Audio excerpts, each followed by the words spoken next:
welcome everybody to another episode of Keeping Up with APID. We have our usual panel here, although without Parl. She is at another appointment right now. Hopefully she'll be able to join us later in this conversation. We definitely want her to be part of it because she was super excited about this. So if all of a sudden the screen turns into like 5 people, that's what happened. So we'll go ahead and get started for now, though. So my name again is Chris Yang. I'm the director of the Mosaic Cross Cultural Center, current chair of the PA Task Force. My pronouns are he, him, his. I actually don't have any lunch with me right now because of like my house falling apart. But I do have some snacks that I might be snacking on. So I have some shrimp chips that I might be snacking on throughout this thing. We'll see. I'll try to turn off my mic when that happens. ASMR with Chris. Yeah. I don't know how pleasant that is. Do people do crunchy stuff on the ASMR? Anyway, it's not. Yeah. For sure. So we'll pass it down to Jeannie. Oh, okay. Hi, I'm Jeannie. My pronouns are she, her, hers. Today I'm eating something kind of big, I guess. I got takeout from Bill's Cafe. So I don't know if y'all can see that. It's an omelet with chorizo and also potatoes. And I'll pass it off to Anoop. Hi, my name is Anoop Kaur, pronoun she, her, hers. And like Chris, like my life's not falling apart, but it's a certain time of the month and I just have weird cravings. So I have like 2 chocolates that I might be snacking on and some salsa and chips. And I'm gonna pass it to Sharon. Hi everyone, I'm choking. Hi everyone, I'm Sharon Singh, the program coordinator for Mosaic Cross Cultural Center, and my pronouns are she, her, hers. Oh, and I'm eating pad thai again because it's there, but this time they didn't put tofu in it, which I'm like, what are you doing? Anyway. It's always weird when a restaurant makes the same thing but differently, and you're like, right. Like that's not supposed to happen. That's what I went to you. Okay. Anyway, so today we are going to be kind of picking up what we left off last week, with our conversation. Last week we were talking about healthy relationships. And different lessons we got around the relationships, and today we are going to talk a little bit about like beauty standards and stuff like that. It's kind of related, but kind of not. It can be its own thing. So I think there's a lot of stuff to talk about when we talk about beauty standards, but this is definitely stuff that like I know all of you were interested in talking about as well. So I guess, if somebody wants to get us started, what sort of thoughts do you have initially around like beauty standards, particularly as it pertains to your culture, your messages that you receive from family, that kind of stuff? I could start. So I guess like growing up, I would go to like Chinatown pretty often with my mom, and I would remember going to like those like skincare beauty places to buy like beauty products for my mom, like skincare stuff. And the first thing she'll ask is, oh, does this have whitening serum in it? Like, is it whitening? And I'll be like, why does it matter? And then she's like, oh, I have like dark spots and like I'm getting really tan. I need to like be more pale. And like even now growing up, especially when I'm out and about, like especially when I was an orientation leader, I'm out in the sun pretty often. And I've gotten tan, and my mom's like, oh my gosh, you've gone so dark. But like to me, this is not me being dark. This is just me getting a bit of sun. And like, so I guess like growing up, I've always been told like, oh, I'm a little too dark, I should like wear a hat or something to like be more pale. I guess like that's mainly it for in terms of like beauty wise, but I guess like for body wise, like even if I'm gaining muscle from like doing workouts or stuff, my mom will be like, oh my god, like you're getting so big now, maybe like you should like slim down. And I'm like, but I'm just working out and I'm just gaining muscles. What do you mean? And then when I was like younger, I used to be a lot more like thin on my arms and stuff. And people would be like, oh my God, you're so skinny. You should eat more. So like, where's my balance? Like, what's the healthy balance? And so honestly, over time, I just got kind of tired of it, and I'm just like, I'm doing my own thing. I go to the doctor every year for annual physical exam. I seem to be fine, so I'm fine. I'm gonna just eat as I do, and yeah, that's me.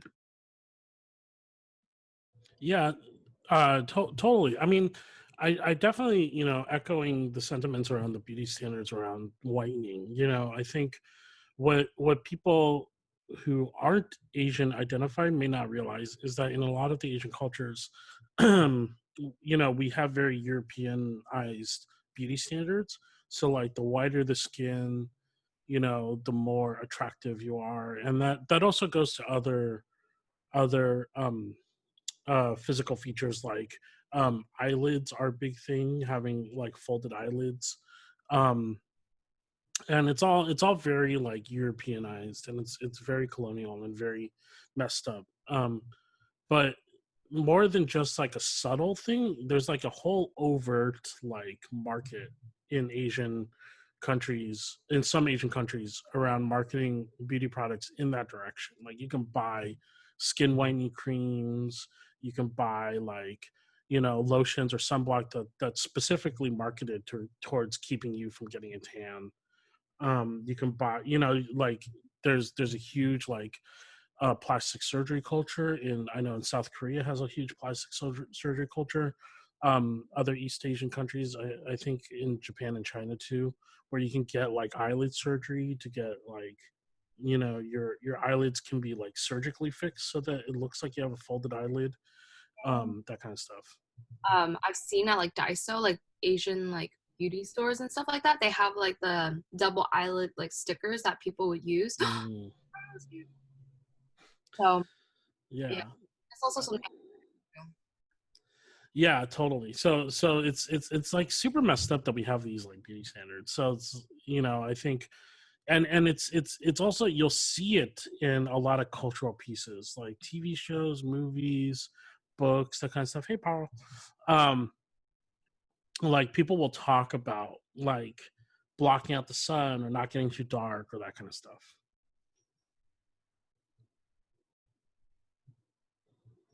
What about for the rest of you? For sure. Like everything Jeannie said, I resonated with. I would say like growing up, my mom was most concerned, like body wise, about me growing taller because my sister's pretty short. So she was like, I don't want you to be short. So it was like, you have to drink milk 3 times a day. I hate milk. So it was hard for me to do that.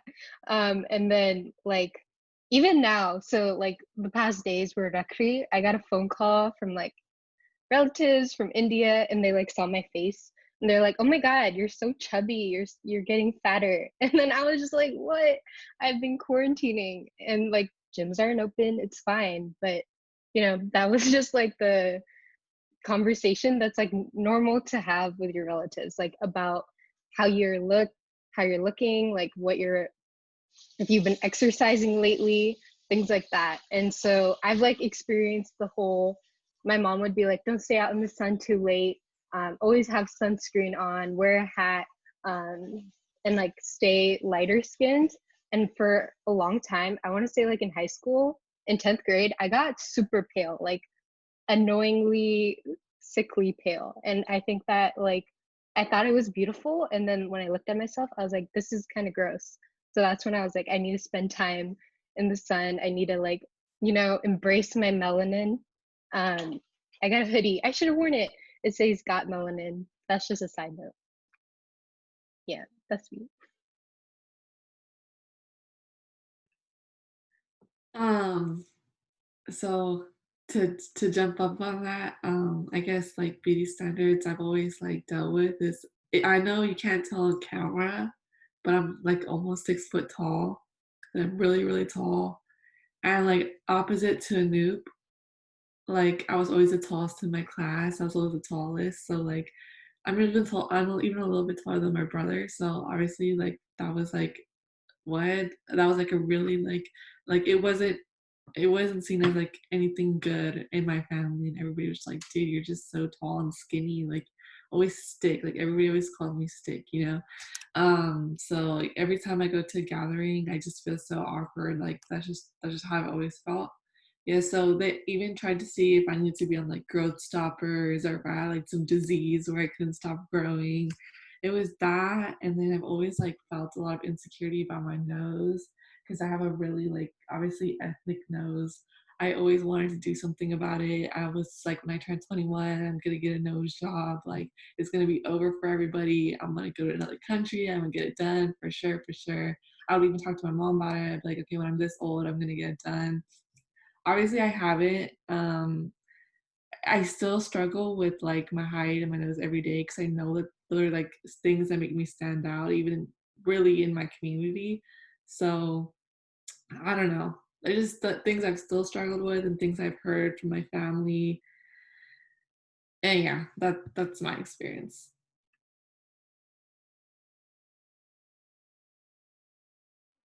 Chris, did you want to share? Yeah, I can share. I mean, definitely, echoing the sentiments around like how you're always going to get criticized by your family, right? And if you're skinny, then you get criticized for being too skinny. But if you're fat, then you're criticized for being too fat.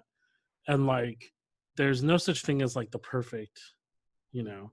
And it is kind of a weird thing, I think in Chinese culture, one of the things that it took me a while to associate is that in Chinese culture, um, if for folks who may not identify as Asian, who don't quite understand, I think we share this commonality with a lot of folks of color as well, is that food represents love in our culture, right? And so, growing up, my parents, my family, my grandparents or my grandmothers, I never knew my grandfathers, but would always like ask whether you've eaten or not, right? Or like, whether you want something to eat. And those are always kind of substitute questions for like, how are you? Or, that like that kind of stuff, right? Um, so like even like people who have seemingly perfect looking bodies will get asked like, do you want to eat? Have you eaten? That kind of stuff. Because food is very much kind of the substitute for love or care.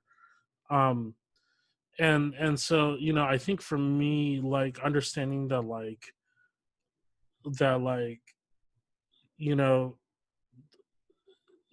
that even if you get your body to a place where like you yourself are satisfied with it, like your family's always going to ask you about it, because it to them, like asking about your body is like, or making comments about your body is kind of a weird toxic like substitution for showing love or care. And it's like kind of messed up, because it's like it creates all these like insecurities and psychological issues, um which is like the toxic element. And like that's kind of the culture too, right? So for me, growing up, like clearly I am fat, right? And like it's something that I have been my entire life, right? Like I've always been like the big kid. um so that's always been an issue with my family, and they've always like kind of asked about that. They haven't, like, I think they got to an age where they stopped, because they understood that like it wasn't helping. um but when I was young, like young, like that was always a thing, right? Like where they were like, oh, we can fix it, right? Like if we get him involved in sports and we like make him burn energy and all this stuff, like we can fix it. And it's like, it's, I think understanding like how your body works is like still like kind of a mysterious like science. Like it's not just a matter of caloric intake. It's also like genetics and that kind of stuff. And I think people are still struggling to figure that out. Um, but that was always my thing. Um, and I think you know much like most of the rest of the world, my family and me, we're all still susceptible to this understanding of like fat equals unhealthy, and like how like one correlates to the other when, or one causes the other when it may not be a causation thing, right? So there's still like a lot of work that needs to be done, like decoupling those. So for me, that was always like the issue. Just to add on to like that whole food thing, I thought that was a really good point, and I think it really exists in my culture. Like every time we go to somebody's house, the first thing is, what do you like? What do you want to eat? What can I bring you? What can I make you? And I feel like every auntie's house I've ever gone to, she's like, stay with me for a week, and then you'll see I'll give you 5 pounds, or you'll gain 10 pounds. And I feel like that's just such a common comment for me. And I was gonna add, I forgot to mention this. Um, I know I've had like uncles come to me in my house. They're like, "Oh my God, you're so tall. Like nobody, we're gonna have such a hard time finding you a husband, or like nobody's gonna want to marry you because you're so tall." I just want to know like why is that okay to say? But yeah, it really does cause psychological damage. It does. It like I feel like I've had a lot of body dysmorphia because of that. A whole with the auntie and uncle, they've given me both of it in different aspects. So yeah, it's a real thing. Yeah, I mean, I think, a lot of what y'all are saying, resonates with me. Like I feel like I was bullied at school, but I was also like bullied in many ways within my own family. Like I would be called like skinny mini, because I was like really thin. I'd be called like all these other like pet names by family members, but they didn't realize how like how much that like stuck with me. And then especially when you go to school and then you're also made fun of the way that you look. Like at school I used to be called bobblehead because I was so thin, and then my head I guess would just look, because my hair is very poofy, and it would just like that's, and so I just never got a break about like people making comments about the way that I looked. And even like I would have like cousins and uncles who would just like pick me up and throw me around because I was so thin, right? And so I didn't have even like the capabilities to just like push people away because I was like this tiny skinny child. And that does like, change the way you view your body and how it is handled even in the world. And I was even in like undergrad, in college, I didn't gain weight until like my junior year of college. And, I remember my sophomore year, I took like 18 units, worked 3 jobs, and I ended up weighing like less than I've ever weighed. And I don't think I'd ever gone above like 105, but that semester I weighed like 95 pounds.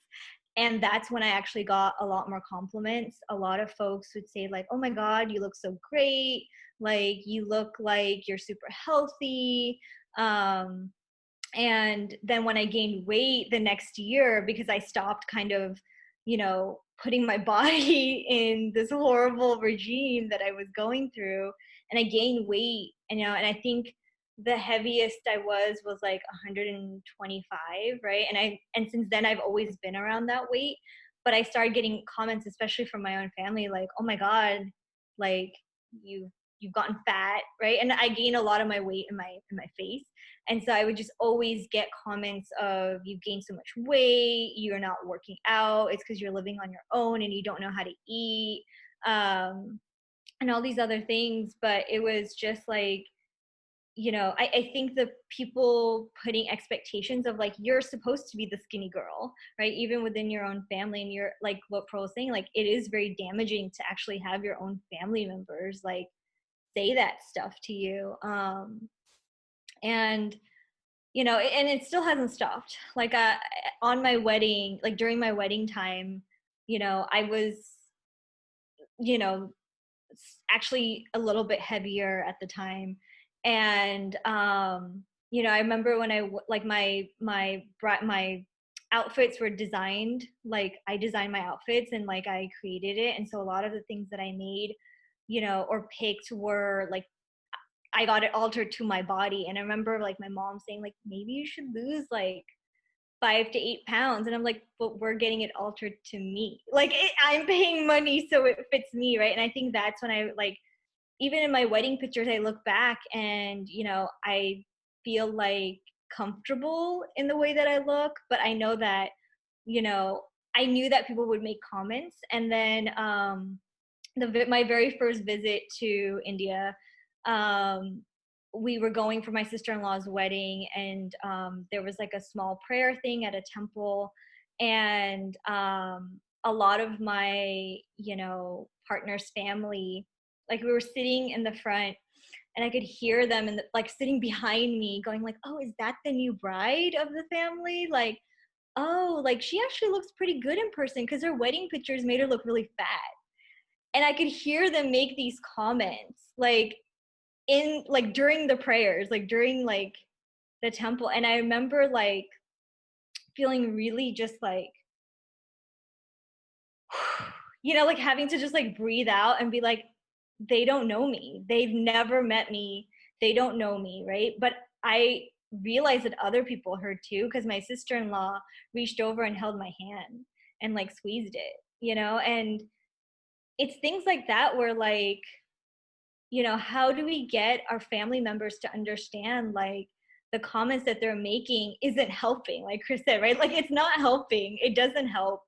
And you don't know what that person's life is. Have you ever taken a second to sit down and have that honest conversation? So like I still, you know, I actually like my body being like the way that it is now. Like I am a little bit heavier during quarantine.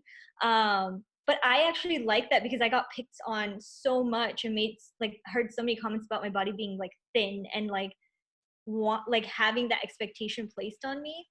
So I actually like having curves. I actually like my breasts and my butt, you know, like I'm proud of those things. But when you hear those comments from people that you know are just like making those snap judgments, it does hurt. And, you know, I'm 31 and like, I really hope that within our culture, like within the PETA culture, like we kind of stop this. Like it's painful. And I don't want our kids kind of growing up with this anymore. Yeah, for sure. Thank you for sharing, Sharon. That's you know, I think the other thing that I think comes to mind too is that, you know, for a lot of folks, I mean, this is not exclusive to PETA cultures. This is around the globe.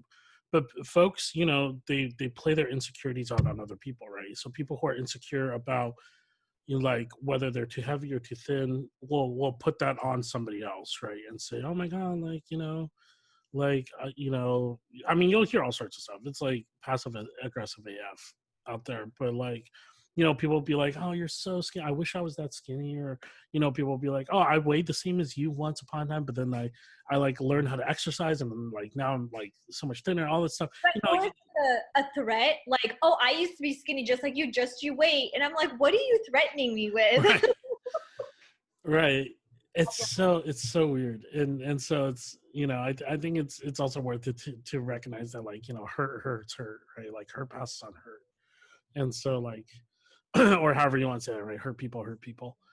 So, you know, it's one of those things that you have to like really like try to understand how you pass that on to people, right?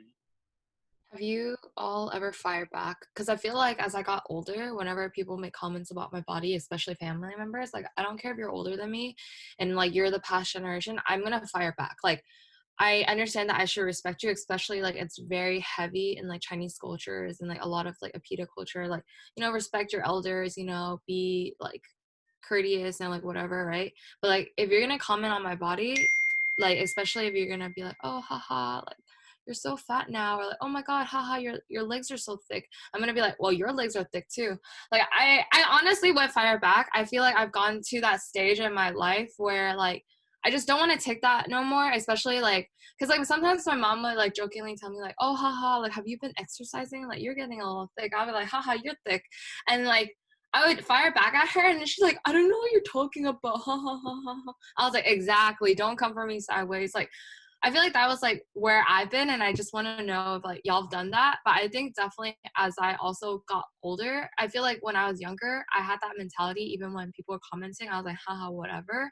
But I think as I got older, and yeah, looking at social media and looking at like all these like accounts that just pop out, like it has made me more like sensitive to my own body, right? Like looking in the mirror, sometimes I would look sideways and be like, wow, maybe I have gained weight. And then I would sometimes like look at my legs and I'm like, why do I have stretch marks right here? Like, is that even normal? Like, I think I actually start examining myself like bits by bits sometimes when I'm like in the bathroom. And I think as I got older, I got more self-conscious, but I'm trying so hard to not be self-conscious. So I don't know. It's like a weird, awkward battle. But yes, I definitely fire back and like.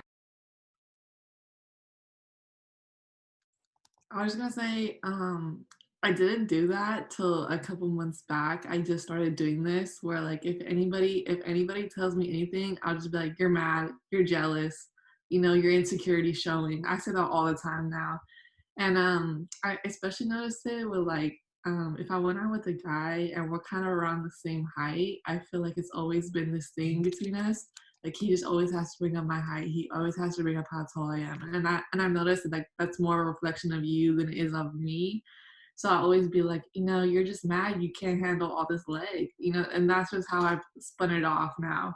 But if a guy had told me that when I was like 17, 18, 19, I would just go home and I would just cry, honestly. But now I'm like, I can't control it. You're mad. I could probably dunk on you. You're mad. Period. Um, yeah, so that is my experience. And I recommend it to anybody watching. Just flip it. Look at how different their body is from you and just understand that it's probably just coming from a place of insecurity. I mean, I've done that. So around the house, kind of like sharing with pet names. My mom and uncle call me morto, which is like a Punjabi word for fat. And so like that's from day one. And so recently I'm like, don't call me that. Like find another, my name's Anoop. Like, don't call me that. And then my mom would be like, why are you getting offended? Like, I'm just saying, like, this is coming from a place of love. And then I'd be like, why you gotta comment on my body? And then she always tells me like, oh, my family's loud.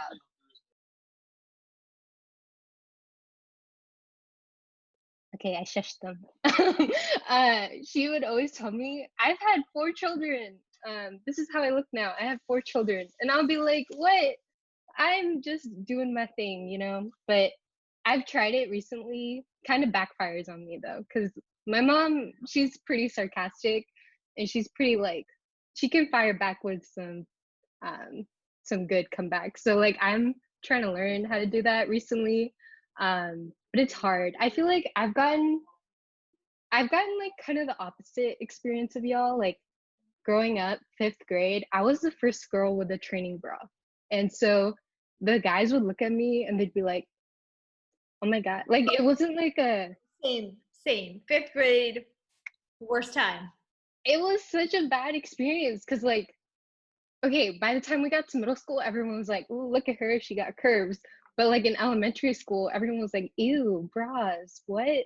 And I would just be like, oh my God. And then actually, this is me as a 5th grader. I was like, is there something wrong with my body? Like, am I growing up too fast? Like, should I be eating something different? Like, and then even now, I'm like, should I be like, I don't know. It's just brought up a lot of toxic things. Like, I embrace my curves, but like, I hate how objectified they are. Like, people are like, ooh, slim thick or thick. And I'm just like, no, this is my body and this is how I look like. But it's a little toxic because people think that they're coming from a place of positivity if they like say something positive about your body. But like, given the past history you have with it, I don't know, it brings up negative things for me. So like my advice to people is like, just don't comment on people's bodies, just like bring out something about their personality. Like if they're a smart person, be like, damn, you got brains. That's a great compliment right there. That's all I gotta say. Your brain's looking so good today. No, I think for guys, like, being raised a guy, like I don't know how this is for people who aren't raised as men, so I don't want to like try to be comparative. I think for folks who are men, the way you're raised is like you have all these unspoken rules about how you're supposed to act, and at no point in your life does somebody sit you down and say, okay, these are what the rules are, right? So like even when like guys are raised like well, like the messaging is still like, oh, you treat people with respect. But then there's never a moment where somebody sits down and says, this is what respect actually means, right? It's just this like kind of abstract kind of like you treat people with respect, or you don't like you treat yourself with respect, or you don't like you like you step up to people, you don't get challenged, all this stuff. But nobody actually sits down and says, okay, this is what this means though, right? Like these are the behaviors that are okay and behaviors that are not okay. Like and then what happens is that people violate unspoken rules, and then like everyone just acts really like disappointed or hurt by it, and then like at no point are like boys given opportunities to be like, wait, like I know the reason you acted that way is because there's something you didn't understand. Ask your question, let's answer your question, and so that we can explain why something's good or bad. And instead people are just like either like told unspoken things, or then they're just like shunned, right? And then like it's like this weird thing of like there are all these unspoken rules that happen, and like the way that men are socialized in our society, and it's even worse in Asian societies, is that you really don't talk about things. So like men like socialized as men and don't talk to men about anything. So it's like you will literally like I think one of the reasons why video games are so popular is because it gives guys a chance to have male socialization without needing to talk about anything. Like boys can sit on a couch together and play a video game and not have to talk about any of their feelings, any of their relationships, any of the things that they're going through. And they could spend hours like that. And I personally think that's why video games are so popular, is because you can spend hours with your boys and not have to talk about anything. But like, and then sports does the same thing, right? Like you can experience sports. Like that's another way of having male bonding, where you can spend hours with your men and not have to talk about anything. But like, especially in Asian cultures, like men really don't talk about anything. So like there are all these like questions that exist that nobody ever answers. Wait, do you also feel like a lot of Asian culture is like boasting? Like you always want to be one above the other Mhm. person, right? Like I think that also ties in with like beauty standards. I feel like especially with like growing up, my friends, like their parents and my parents would be friends, and I would like, or just in general, like even my mom with her friends, like on the phone, like, oh, like my daughter is doing this. Oh, but my daughter is doing this. Like I feel like there's always that constant like comparison too. And I don't feel like my mom is like the type to compare me as much anymore, especially once I kind of sat her down and I'm like, all right, girl, like listen up. Like I don't need you to compare me. Like I'm pretty close with my mom, so I'm pretty straightforward with her, and I'm kind of blunt. I talk to her like how I would with like my friends for the most part. And like, she would fire back, and she's pretty sarcastic too. So we get into like little fights every now and then, but it's nothing too crazy. But yeah, like I sat her down, and I feel like her friends are still doing that. Like, oh, your daughter went to San Jose State? Oh, well, my daughter went to this private school. I don't care. I don't give a fuck if you went to a private school. Like, I'm having a great education at San Jose State. I'm living my best life. So why are you coming at me sideways? Like, and then they'll be like, oh, wow, she's gone like thicker. And my mom would just be like, ah, ha, ha. She just eats a lot, Like, I don't know. Little things like that. Have y'all ever experienced that too? My mom is actually the opposite. She never praises anyone when they're in the room. So like she would never praise me like praise me what to other people while I'm in the room, but I'll hear about it after the fact. My mom, like, I have a cousin who she's amazing. She's brilliant. She just immigrated a year ago, 2 years ago. Time, I don't know what it is. And she is studying to go into medicine, right? She's trying to like she's hustling. She's like, since she's immigrated here, she's gotten a job. She's did everything that you could possibly do. And my mom is just like, wow, like she's got her life together. Like, I'm so proud of her. Like, that's my niece, and she'll pray, like, and we were sitting around at the dinner table, like talking, and then she comes down from having a shower, and my mom just goes, anyway, so, and I'm like, damn, so you don't even do that for like other kids in the family. You just don't praise people while they're in the room. So I kind of had the opposite. I feel like my mom's like, I'm gonna talk good stuff about the kids that I love and support, but I'm never going to do it to their face. And then I was like, why did you do that? Why did you stop praising my cousin? And she's like, well, I don't want her to get a big head. She's got a lot more to do. I'm like, damn, okay. That's like the most relatable thing I ever heard. I feel like that's literally my family. Like I won't hear that they ever say anything good about me, but when I leave the room, I hear. So interesting. Yeah, the same. Yeah, and for me, my experience is very similar to what Jeannie was saying, because it's like, I think for my family, or like not just my family, but people I grew up around too, like friends and peers and all that stuff. Like there's a lot of comparison that happens and a lot of competitiveness. And it actually reminds me of the scene in Joy Luck Club. I don't know if y'all have seen Joy Luck Club. Um, oh wow, people are shaking their heads. Okay, maybe I'm too old. I read the book. I saw it. Okay, cool. I had a quick moment where I was like, oh, this is my okay boomer moment, but no, if you have not seen Joy Luck Club, you should see Joy Luck Club. It's a really good film.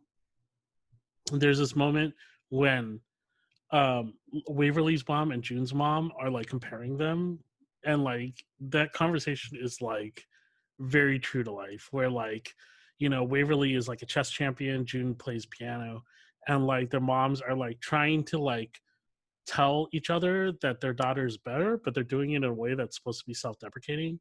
So like, like Waverly's mom will be like, oh, it's so annoying having a chess champion as a daughter. You're lucky you don't have this problem. All she ever does is want to play chess. She never wants to clean the dishes. She never wants to pick up her stuff.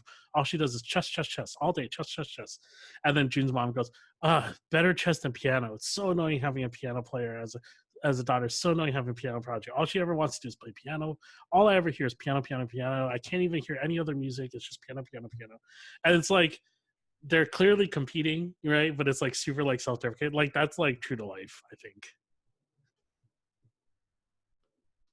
I kind of want to turn the conversation a little bit and ask y'all about hair.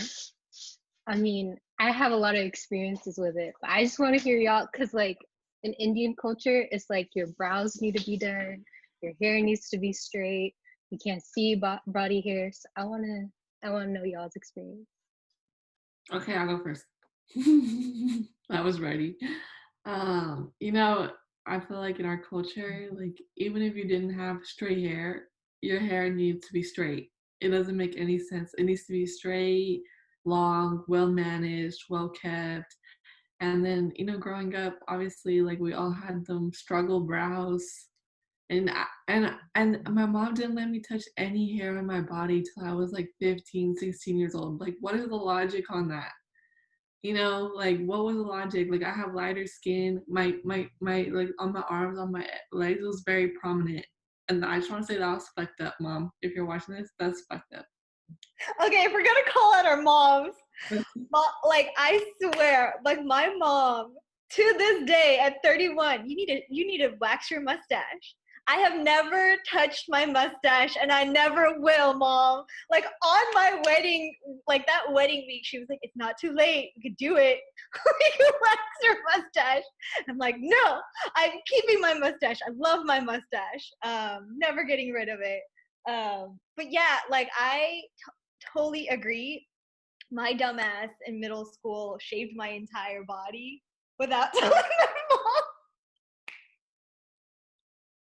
And I've never recovered. Also, in the 90s, it was really thin eyebrows, and that took forever to come back. But I have really this is my eyebrows not being done anymore. I like my shape, but man, it was so bad. I remember I went and got threaded, got my eyebrows threaded, and they went so thin right here, and it was just white. And it was bad, and it took forever to like grow back and come back, and it's a struggle, Mom, never doing my mustache. I'm gonna hop on about eyebrows real quick. So I actually went to go get my eyebrows done for the first time by threading, right? And so my eyebrows are low-key like the same shape as it was like previously before, but it was like it's definitely had like more baby hairs like up on like the corners and stuff. And I guess like when I first came back, my mom got really mad at me because I didn't tell her that's what I was gonna do, and I went with my friends. And she's like, "What are you doing?" And like I don't know if it's like the same for you all, but like in specifically like Chinese culture, like your eyebrows are everything. Like they basically one shape your face, they frame your face, but they also mean like life and stuff, I guess. It it ties in with like longevity, right? So like the longer the brows, like, you know, the better it is for you and your health and like everything in between. And it's like a superstition. And so my mom was like, "It's too short, like never do that again, like don't you ever dare do that again." And I did it anyways, but instead obviously I learned my lesson. And I would like to say when I got it threaded, like I was tearing up, and my girl did not stop. Like she just like laughed at me, and like I just wish she like paused for a second. But I don't know, it's like maybe it's just too common for her. Like she sees people crying and tearing up all the time, so like she finds it normal. And I guess like another like thing about hair is that like you all can obviously see that I've dyed my hair. This is not my natural like color. It's like, you know, I've dyed it. Shout out to my Karina, she did my hair. But I guess when I first came back, I didn't. Okay, so let's go back. Let's throw it back to like when I first dyed my hair. I had it box dyed for like brown, right? So when I actually went to a place to get it done secretly by myself, I didn't know what like expectations to have and like what to tell them. And they went a little too blonde and like a lot lighter than I had like anticipated for. And when I came home, my dad was like hella angry at me because he was like, "You're basically disrespecting our like heritage, our culture, because do you think you are like a white person after dyeing your hair like blonde?" And I'm like, "I did not dye my hair because I want to be a white person. I dye my hair because I like the way it looks." And I guess like that's always been something like I'm kind of like self-cautious about. And like sometimes I think about it, I'm like, should I just let it go back natural? But then I like it blonde, so like I've been keeping it blonde. But yeah, but then it ties into people calling me like an ABG, like Asian baby girl. But like I don't think I'm an Asian baby girl. I don't even know the real definition. Like I think I'm just too loud for an Asian baby girl. I don't even wear makeup like that. I can't even do my lashes. So like I feel like that like ties in with hair and the beauty standard. I feel like a lot of people expect me to be a very girly girl and like get my makeup done, wear lashes, right? And like wear big hoop earrings, and like that's their definition of like beauty standards. I guess like currently modern day like ABG, but like I just like that put that out there. I'm not an Asian baby girl. Like I'm just Jeannie, or like yeah. But yeah, that's me and my rant. I would like to add that when I dyed my hair blonde, I had the complete same reaction. Like it was really hard. Like they were just like, "Why are you trying to look like another race?" I was like, "I'm not." I just think it adds dimension. But yeah, that was my experience too. My mom actually dyed my hair for the first time during the summer. It was like 11:30 at night, and we were sitting there, and we were like, "Yeah, it's hot. Yeah, we're bored. Let's dye my hair." And so my mom and I were in the bathroom, like dyeing my hair red. And so I've had different shades of red. Um, some I've gotten done, some my mom's done. But you know, I think my dad is the one that's a little bit more particular about my hair. I remember in middle school, I had hair like past my butt. It was like super long, and I went with my stepmom or my mom, and I was like, "Mom, I got this. Like, go sit in the waiting area. Like, I know what I'm gonna tell them." And I got it cut up to my chin, so like I got a bob. And so I just and the reason why I did is because they're like, "Oh, you have such pretty hair. Like, you know, we're doing this thing where you can donate your hair." And I was like, "Okay, let's do it." And I didn't tell my mom, and I like came around the corner, and my mom just goes, "You're gonna tell your dad." And then I like walked in. My dad was watching TV, and he looks up and he goes, "What are you doing? Like this is not what a haircut means." And like every single time, like I cut my hair, and I tend to like go through these phases where I grow my hair really long, and then I cut it really short. My dad would just be like, "What are you doing? Why? Like, why are you doing that to your hair?" I feel like that's a very like Asian dad response. It's Yeah, like, exactly. go get it back. Go get it back. Go get it back. Get your money back. But yeah, I think my dad has. I mean, he's realized now that he can't control me. Like, I'm gonna dye my hair. I'm gonna cut my hair how I want. But I think, you know, my dad's the one that's been a little bit more like, why aren't you just like meet my expectations of what my daughter should have as her hair? Whereas my mom's just like, yeah, dye it, cut it, like it's hair, it'll grow back. I have nothing to contribute to the hair conversation, because I socialized as an Asian man. Hair was not a thing. But that's not true because we have talked about the ability to grow a mustache. Yes, I cannot grow facial hair. So, like, this, like, we've been in shelter in place now for 6 months, 8 months, 6 months, something like that, almost 6 months. I have not shaved in those 6 months.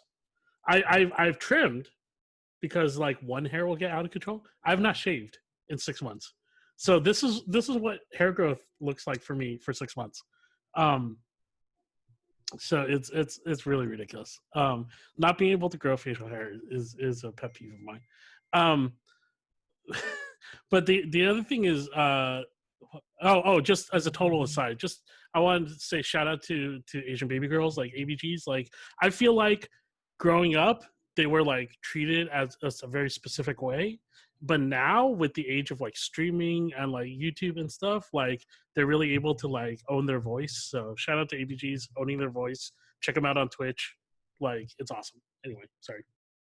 Wait, speaking of ABGs, I would like to shout out like another ABG, but this time it's Asian Boss Girls. They're part of like the Wong Fu. Like one of them is like dating Philip Wang, and like they have some really great like podcast like conversations. So if you finish our podcast and would like another option, that's another great like podcast to check out. Just in general, I listen to their conversations and they've been really inspiring too. So yeah, just would like to put that out there. And nothing against ABGs. It's just that I'm not an ABG. Just would like to clarify. And it's usually my Asian dad that gets mad at me. My mom's just like, whatever. She's like, she's lost it. She's whatever. Yeah, I mean, Asian dads is a weird phenomenon because, like, I feel like for men, like, because of the way we're raised, like, we're when we grow up, we have very narrow mindsets around what needs to happen. Like, I feel like there are a lot of stereotypes in Asian cultures, and you need people to fit in those stereotypes. So, like, in your head, like, there's a way that kids need to act, there's a way that sons need to act, daughters need to act, there's a way that, like, you know, partners need to act, there's a way that you're supposed to act in your job, there's a way you're supposed to act with your family, and all that stuff is very, very narrow. And, like, the minute you step out of that narrow definition, then it's like you're in trouble. So, like, I feel like Asian dads, for whatever reason, are there, like, they feel like it's their responsibility to, like, make everyone fit the stereotype, you know? And it's like, if you don't fit the stereotype, then you're doing something wrong. But I've also noticed that in hetero, like households, the dad's the one that yells, but the mom's the one that people are fearful of. So I don't know. Maybe it's just all bluster. I feel like that is true. I feel like usually like in a household that has like a mom and a dad, right? Especially like Asian culture, like specifically like Chinese wise, like from what I've seen or like bit wise, I feel like usually the dad likes to dominate. The man is usually like the head of the household. And I feel like it has to do with like paycheck because like usually the mom doesn't work and she's like a stay-at-home mom.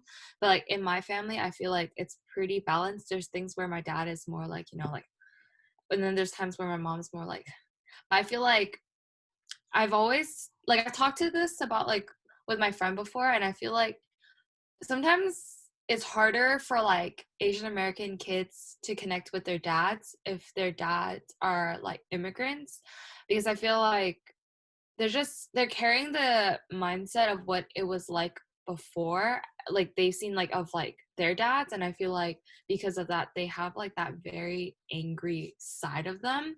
And I don't know if that's just like me and like my friends or like it's actually like for everybody or like most of everybody. Like I just feel like Asian dads are always just so angry. Like I just don't understand. Like maybe like it's just my dad and like my friend's dad, but like I don't know if y'all feel the same way. But now like I would just like to say I've gone to that point where I also fire back at my dad, but just know that like it's a friendly conversation and it means no disrespect. It's just sometimes I just can't, and I just have to stand and state my point of view, and they listen better when I like. I feel like I don't have an angry dad, but I do feel like I push my dad in conversations. I feel like I have more political and social like conversations with my dad, because he and I we're similar in a lot of our political views, but then at the same time, there's certain things that like, I think because of the way he was raised, right? Like he just can't get behind, or he has like a way different perspective. And I'm just like, hold on, that's not the conversation here in the context of the United States. And so that's when like I push back. And then that's when my stepmom has to like step in and be like, okay, you're not doing this right now over dinner. But I feel like I actually am more comfortable talking to my dad about certain things. And he's the one that's really like, any drama that I've had, right? Or like any of that, like any issues that I might be having, like my dad, gave me really important advice, like things like, if something is between A and B, don't let C impact that. Things like that where I'm just like, oh, okay, like relationship advice, right? Like don't get caught up in the drama, like stay true to yourself. And like I feel like my dad's been the one that's a little bit more like thoughtful and like willing to engage with me in that way. Whereas my mom, like she's a Gemini. She's very like, no, this is the way to do it until otherwise, right? And like my mom tends to act like more of my friend a lot of the time, and I feel like I can talk to her about anything. But it's also a different dynamic because I think she still wants to protect me. Whereas my dad, like, I remember we were like hanging out and drinking one night with other family members, and we were out of liquor, and I wasn't drinking, so my dad's like, okay, like go down to the 7-Eleven and get like a handle of something at like 1 a.m. And my aunt was like, what? You can't send her by yourself. And my dad just goes, but she's not drinking. She's not drunk. She can drive. Right? Like not realizing that like, oh, you shouldn't send like your daughter, which is what my aunt was trying to like convey. My dad's just like, hi, she's responsible. We're being responsible here. So I think the treatment and like the expectation of how I may look, right, and how he expects me to look doesn't sometimes match up with like how he treats me, which is like, you're strong, you're independent, like go do your thing. I was going to add on the dad thing. I don't think all dads are like this, but I think a lot of Asian dads are raised to like be afraid of their own dad. So like in that culture, you didn't bond with your dad till you were already grown. Like he had to like be that strict disciplinary dad. And I feel like that was my like relationship with my dad growing up. Like I had to fear him. Like I had to be afraid. Like that's just how he thought he had to raise me. But then I feel like now that I'm older, like we're like now starting to like talk about things. So it's like weird. It's like, whoa, where have you been? But yeah, that's kind of my experience. I don't really have anything to contribute to that part, but I would say my mom is very strict, and like she's the reason I haven't dyed my hair. She's like very traditional about it. Um, she's like, it gotta be black, it's gotta be long, and like mostly straight. It's not straight right now because I straightened it yesterday. But yeah, so like that's kind of my relationship with my mom. Like even though I'm in college, somehow like kind of like Chris brought this up a couple podcasts ago, but she still knows when my report card comes out. She'll still ask me about like, what'd you get, and she'll be like, what's going on with this part of your life. So we do have that relationship, but like it's still very much like mother to daughter, like this is what you got to do with your life. Just as a throwback to that, I went back to grad school at the age of 32, I think 31, 32, something like that. And my dad still asked me about my grades. I was like, I'm in grad school. Like grades don't even matter in grad school, and he still asked me about my grades. That conditional love.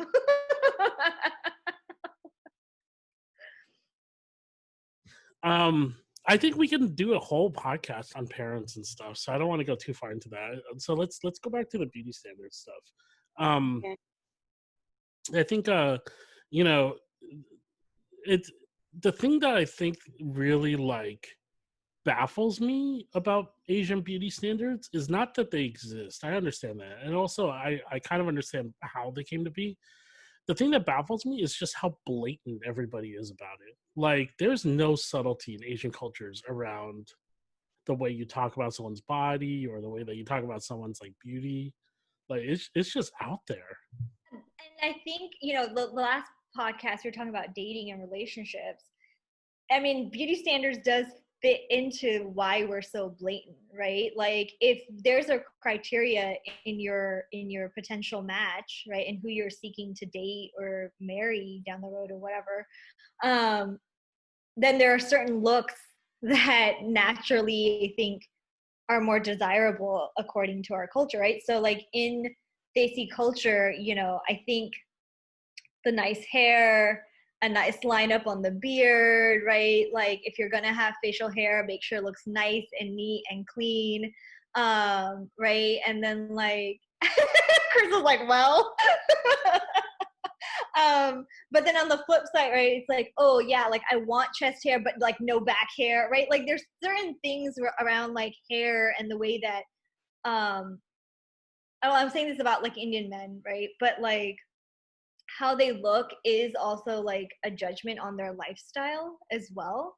And I think that's the big piece for me, right? Like how you appear is somehow connected to like what our future could be like. So if you're well kept and you're wearing the latest like clothes and the nice shoes, right? And like your facial hair looks a certain way, that means like, oh, like this is what our relationship could be. Like it's somehow an indication, and that's why those expectations exist.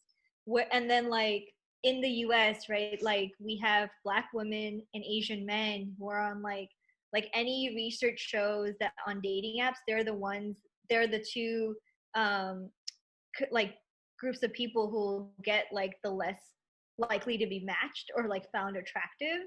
And I think that also then plays into like how we have to look and how we have to like appear, right? Yeah. I was gonna add, but this is like a funny story. Like, okay, pre-COVID-19, I would go to the Gurdwara, so like the temple with my mom, and like she would see like boys in like kurta pajamas, so like traditional wear and like turbans and like full beards, and she'd be like, "This is what your husband needs to look like. Like, embrace the culture and like have like." When they look put together, she'd be like, "That's it. Like, that's what you need in your life." Right? She did. She did, but that makes her even more traditional now that like stuff didn't work out. So like She's she'll like, be like, don't do this what is I what it did. needs to be. That's what she does to me. And then Don't do she'll be what I like, did. that's what you need to like look for. And I'd just be like, why that one? And then she'd like list, oh, good brows, look at that beard, look at those long eyelashes. And I'd be like, okay, like maybe you should be on the market. Yeah. That's so funny because I swear to God, I'm the complete opposite of my mom. Like, if I say good looking guy, I'd be like, Mom, find out who his parents are. Let me know. I'll set you to make the match. I've given up all hope on myself. It's up to you. It's in your hands. Do what you think is best. Like, literally, that's me. So if me and my mom went to a temple together, I'd be the one like, where they at? And now I'm playing. Not that much. But if I come across somebody I think it's really like, wow, you know, she's gotta help me in the future. That's how I feel. It's in her hands. Do y'all feel like with your siblings, your parents have the same expectations and the same sort of like standard where they're like, this is what it's going to be like? Because I know Anoop, you have a sister too, like you mentioned. So do you feel like that has like a change or effect on anything? Bruh, no. Okay, I have two older brothers. They can do whatever they want. Okay. Like, but with me and my sister, it's much more like strict and outlined, I would say. Like, it's like, I don't know. My mom, she's more traditional. She's like, this is another, like, my mom likes to speak in analogies. So she'll be like, boys are like iron, they can rust. It doesn't matter. Like, throw them to the side, they'll be fine. But she's like, a girl's a diamond. She can't break, she can't do anything. And like, I'll just be like, Okay, like it's a compliment, but it's in a weird way. It's more like I don't know. I would just be sitting there. I'd be like, I'm trying to understand where you're coming from, but like I don't understand at the end of the day. So But would she my say brother that? is in the room with me and he just said, Cry me a river. I feel like that should be included. Wait, but would your mom say the same thing to your sister that she would say to you, or like because like she's older or younger, like she switches up the standards? I feel like I don't know why. Well, I do actually know why. My mom looks like my sister when she was younger. So like my sister looks like my mom, like a younger version of my mom. So I feel like that's why my mom has a soft spot on her. But like for me, when I'm young, okay, if my mom's listening, these are my true thoughts. Okay, all right. And then with me, it's a very different experience. Like with my sister, she'd be like, eat more and do this. And then with me, she'd be like, you have too much food on your plate, put some back. And like that's like the relationship there. Like another analogy. We can't hear you, Anu. And then she'd be like free to go and do whatever she wants. But I feel like that comes with me being the youngest. Like I'm the baby, so my mom feels like she has to hold me closer. You kind of cut off somewhere in there. I didn't hear like the first part of that story. Her mom censored it through the internet. Okay, my AirPod died. But I was just saying, like, my mom relies on me to do more like the house chores and the cooking than the other siblings. And I think it's because I'm the youngest. Like, she just wants to hold me closer. Like, she said when I'm older, she's like, you can still live with me. Like, no problem. Like, we can stay together. And I'd be like, we'll see what happens. I don't know. But like that's kind of like the experience I've had, and I think that has to do with like my siblings being a lot older than me, and then me being like the young one who hasn't really, because I went to school pretty close, I didn't have to leave.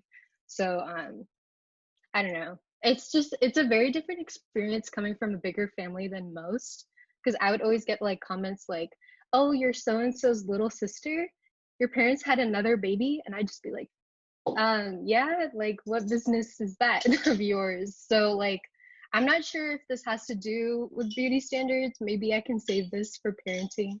But long story short, it's a different experience. If we're gonna bounce back to beauty standards, I feel like for guys, there I'm not gonna say there's a lot of less, but I just feel like my parents feel like he can date or he can marry whoever he wants. He's not gonna have a problem. And then with me, they're like, okay, yeah, she's probably gonna have some problems later in the future. I don't know why. Maybe it's a male female thing. I don't know. But especially with like racial like things, I think that my older brother has a lot more freedom with that. And then with me, I think they definitely want somebody more cultural. I don't know why. I think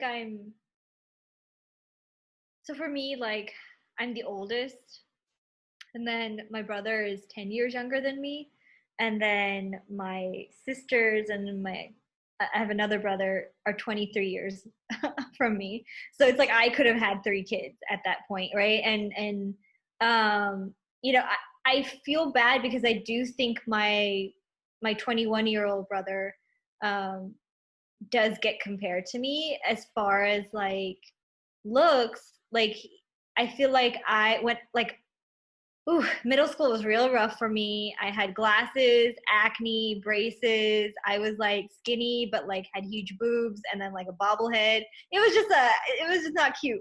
And so, but my mom figured out a way to like fix my skin, I guess. Whereas my brother, like, he still struggles with acne, and like he'll constantly get comments from like not only my parents but like, you know, extended family of like, oh, what happened? Like, you know, like what's going on with your skin? And my brother is like really handsome, right? And like he has these really long, beautiful eyelashes, and you know, he's just very cute. So then all of a sudden, what like when he breaks out, I think that's the first thing people focus on. And like he's definitely fought back and like, why are y'all even looking? Like, if you don't have anything nice to say, don't say anything. You know, like my brother has been able to kind of like push back, but I do see him like get compared as far as like, oh, you know, like I was able to fix Sharon's skin. I don't know what to do with him. I don't know why it's like this. And it's just like, I feel bad, you know, I feel bad. And so, you know, I try to like be like, you're fine. Like, you're gonna grow out of it. Like, you know, this is, your skin is fine. Like, you'll figure it out. Um, but, you know, he is extremely thin as well, just like probably thinner than what I was at his age at 21. And so, you know, he's just really tall and skinny and lanky looking. And, you know, he's definitely tried to like drink protein powders and stuff. Like nothing works. His metabolism is just really fast. And so I think he feels like, you know, a little awkward in his body. And like, I can relate to that in some ways, but then I don't want to like say anything because I feel like then I'm like kind of perpetuating the same thing of like making comments like everyone else does to him. And then as far as the 9-year-olds, you know, they're Neil, he's such a cutie. You know, he's over quarantine, he has gained a little bit of weight, and so I feel like he's been getting made fun of for his weight gain. But I keep saying like, you're cute, don't worry about it, don't let anyone like say anything whenever I FaceTime him or like whatever. And then my 9-year-old twin sisters, you know, they're already as like up to my shoulder and they're 9, so I just feel like they're going to be tall and beautiful. But you know, they're also multiracial, right? So I struggle with them, like you know, I try to really, you know, tell them like, you know, focus on your studies, focus on like feeling good, like eat what you want, right? Like they like grew up loving vegetables, like they love raw broccoli and like eating fruits. And so I feel like they already have like a healthier relationship to food because my mom's tried really hard to make sure that they have that. But I struggle because, you know, there's certain things where you know, they've already made comments about not wanting to like learn Hindi because they don't want it to be made fun of, right? And so I wonder, like, as they grow up and how they're going to interact with other people as far as like the way that they look, right? And will they have the language and the understanding, which I hope, you know, I can work with them on that to come up with ways to explain like who they are and how they identify, and not have to make, or not to be shamed about like the way they look as far as their appearance goes. And I think that's something that, you know, is new territory for my family, but you know, we'll figure it out. But I'm glad to see folks like Anoop, right, who can share about their perspectives of how they look, as far as like, you know, being in the PETA culture, but also being multiracial, multi-ethnic, and what does that mean, as you know, we know that the United States is becoming more intermingled, and you know, the PETA community is just more diverse, and it's going to get more diverse. So I think it's good to start having these conversations now and like figuring out those tools. I feel like I just want to briefly add, like being multiracial, multi-ethnic, there's a little bit of like fetishization. I don't know how to say that word, but like there's a little bit of that too. Like I don't know what it is, but like it's from an early age too. It's not like just when you like kind of look grown, like in your teens. It's like right when you're a baby, they're like, ooh, mixed. Like I've heard so often, mixed babies are so cute. And I see that in the comments sometimes of like people's posts. And I'm like, that bugs me so much. Like I feel like, you know, all babies are cute. Like why you gotta like single out mixed babies or like multiracial, multi-ethnic babies? Like that's something that comes with the beauty culture. Because like honestly, I feel like Latinx and Indian beauty standards are kind of like the same in my opinion. Like not completely the same. I'm sorry if I offend anyone. This is just my perspective. Like being a part of both cultures, I feel like the things I've seen, it's mostly like colorization, like stay pale, and like the same relationship with body hair. But like when when I bring that up to like people and my sides of the family, they're like, no, we're completely different. Like there's like a superiority complex. Like we have to be better than the other culture. Yeah, I agree with you, Nupta. I think that like folks with mixed race or mixed ethnic backgrounds are like exotified a little bit, and like this idea of like, oh, like, you know, like, uh, I, I like Hapa kids are so attractive and that kind of stuff. I don't know if I'm on board with this idea that all babies are cute, but um, there's some not cute babies out there, but nothing to do with race or ethnicity.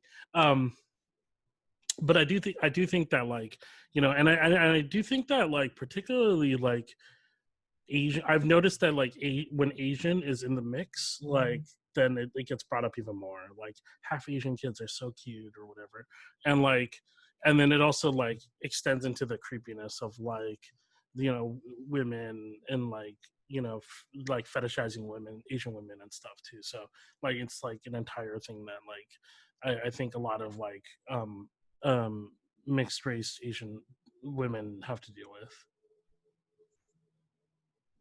I was gonna add on, I literally hate being called exotic. I'm sure a lot of you guys have been called that. I was at a karaoke bar one time and somebody randomly came up to me and told me I looked exotic. And I was like, what does that mean? He was like, you just look like you're from an island. I was like, no, what is wrong with you? And I don't know, that story has still stuck with me to this day.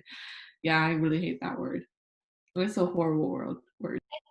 As someone from an island, I've literally had people go, "Oh my god, you're so attractive. Like, where are you from?" And I'm like, "Oh, my family's from Fiji." It's like, "Oh, do y'all just wear like coconut shells and grass skirts all day?" And I'm just like, "No, that's no. Like, this is what we would wear: jeans and a t-shirt." Like, I don't know what it is. Like, why? Like, it's saying that like, oh, you look attractive because you're exotic, right? It's like I can't be attractive just because I'm attractive. And then secondly, like that gross stereotype is then like also placed, and I'm like, who taught you how to flirt? Because this is not it, homie.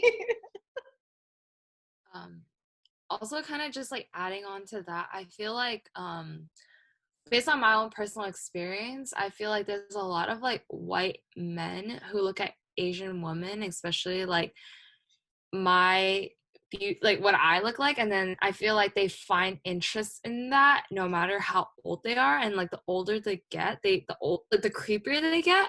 And like I've had people be like, oh, like I'm like just so in love with like your culture and like everything like that. And like I love going, and they will like tell me a specific country, like, oh my god, I would love, like I love going to like Vietnam. Like, why are you telling me that? Okay, cool. Like I'm born here. Like, I've never been there. So what do you want me to say? Like, do I just add on like, yeah. And they would tell me like, oh, like I love the food and the culture there. And like, I love like Southeasterners or like Southeast Asian girls. And I'm just like, okay, like cool. Like what else do you want? So I don't know, like things like that kind of like creep me out too, especially like when I hear that, especially when they're like super old too, like just don't. Yeah, there are a lot of creepy behaviors that men embody. Um, we need to get a lot better about that. It's not okay. I also think that like I have had it hasn't happened in a long time, but it used to happen a lot when I was a kid. Um, maybe it's not as popular anymore. It was a lot more popular in the 90s, but people used to like try to speak Chinese to me, like Mandarin to me, like white folks, like they'd be like, oh, you're Chinese, and they'd be like, ni hao ma, and I'd be like, okay, thanks. Like I don't know, that used to happen like a lot when I was a kid, and it was like really annoying. Wait, oh my god, me too. They would be like, oh my god, Ling Ling, how are you doing?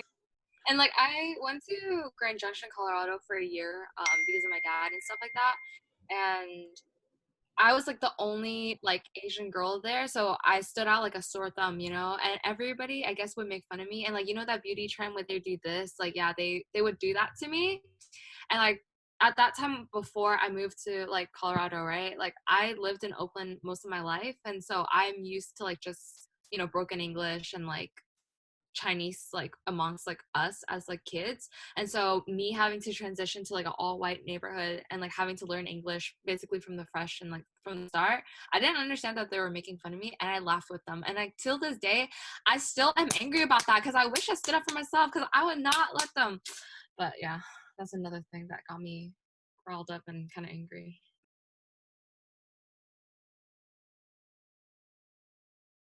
I feel like we could do a whole podcast about the racist shit that we've experienced based on how we've looked, or based on like people's stereotypes or perceptions of what they think we're from, or whatever. I think that's a podcast waiting to happen too.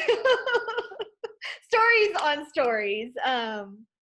But yeah, like we've been talking for an hour and a half almost. Are there any, you know, closing thoughts, any pieces of advice, you know, what's percolating that you just got to get it out? Okay, my biggest advice is that there is no, or like, you know, whatever you look like, you're just gonna have to accept it at the end of the day. So you might as well embrace it. Like, I'm sure, like, even if you watched Indian matchmaking, I don't know if we talked about this, but like the biggest criteria was tall, fair, and slim. Look at me, I'm all those things, but I still don't fit that criteria. You know, like if they saw me, I'd be too much of this or too much of that. So I just want to say, no matter what you look like, there's always going to be something about you that stands out. It's not going to be perfect. So you are who you are, period. Pooh. Yeah. And also one last comment, like your body got you this far, so be proud of yourself because you made it this far. I just want to say, well, like one last thought, beauty trends, cultural appropriation is real, y'all. Just like be mindful of what companies you're supporting and like what you're buying. Like, and if you do want to participate in a culture, like props to you for educating yourself, but do it in a respectful way. That's my like one thought for that. Because that's been going around a lot on social media. And then regarding your body, I think what I would say is that it's like a journey. Like you have to understand, like you have to accept who you are. And I'm struggling with that a lot. I like have deeply colonized beliefs about hair and about beauty, and you know, I have to dismantle those every day. So it's a long journey. Get ready. I have something along a similar note, right? I'm trying to be an elder that people can be proud of down the road. And, you know, I really want to make sure that I don't become that auntie down the road that makes comments about how a person looks or about their grades or whatever. Like I'm trying to have deeper, more impactful relationships with people in my community, with people that I care about and their children. So, you know, think of you eventually are going to become an elder. And so don't make those comments. Like practice now, right? Like if you see someone who's younger than you, or, you know, that you want to just talk to, think a little bit more creatively about approaching them, right? Like start practicing now. It's never too late to change these behaviors within our culture. So yeah, just be down to change. Yeah, for sure. And I would say, thank you everybody for sharing advice. I agree with everything everyone said, and so the only thing I would add is to, I guess, to Asian men out there, like, well, I mean, one, do better. That's fine. But two, like call each other out on stuff. Like, don't just let stuff go. You know, like we, like I mentioned, we already do a really bad job about talking to each other about things that are important. Like, make sure that you're having conversations with other Asian men about like what's going on, because like, you know, uh we are the sources of a lot of strife in the world, when it comes to like gender roles and how women are treated. So, you know, I've seen Asian men pop up a lot in the news. So we need to do better about talking to each other about stuff. Go to therapy, Definitely. please. That's it. I knew when I rolled it, yes. Period. Yes. Okay, so on that note, thank you everybody for another great episode of Keeping Up with the PETA. We will see you all next time. So thank you. Bye.